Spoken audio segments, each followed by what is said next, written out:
शेतकरी कामगार पक्षानं कोल्हापूर महानगरपालिका आयुक्त रविकांत अडसूळ यांची भेट घेत शहरातील विविध नागरी प्रश्नांकडे त्यांचं लक्ष वेधलं. महापालिका ही व्यापारी संस्था नाही, मात्र सध्या कारभार मात्र एखाद्या व्यापारी संस्थेप्रमाणे सुरू असल्याचा आरोप शेतकरी कामगार पक्षाचे शहर चिटणीस भाई बाबूराव कदम यांनी केला. थेट पाईपलाईन योजनेतून शहराला सुस्थितीत नियमित पाणीपुरवठा करावा, शहरातील अनधिकृत होल्डिंग बोर्डची माहिती घेऊन त्यांच्यावर दंडात्मक कारवाई करावी, शहरातील Mahadwar road, Tarabai park, Shivaji road, Laxmipuri या प्रमुख रस्त्यांवर वाहनांना आणि प्रवाशांना अडथळा होणार नाही अशा पद्धतीनं या मार्गावर फेरीवाल्यांचं नियोजन करावं, शहरातील पार्किंग व्यवस्था सुरळीत करावी, शहरातील उद्यानांचं खाजगीकरण करू नये, नियमित कचरा उठाव करण्यात यावा, महापालिका शाळेतील मुलांना मध्यान्ह भोजनामध्ये कोरडा भातऐवजी भात आमटी दिली जावी अशा मागण्या यावेळी करण्यात आल्या.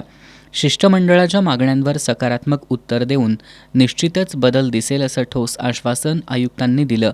या शिष्टमंडळात भाई दिलीपकुमार जाधव, संग्राम माने, प्रकाश शिंदे, गीता कदम, वैशाली सूर्यवंशी, रंगराव पाटील, मोहन पाटील, यशवंत पाटील, चंद्रकांत सूर्यवंशी, प्रिया जाधव, शीतल पोहाळकर, इक्बाल शेख, सुभाष मोहिते, आनंद पोवाळकर, मोहन पाटील यांचा समावेश होता.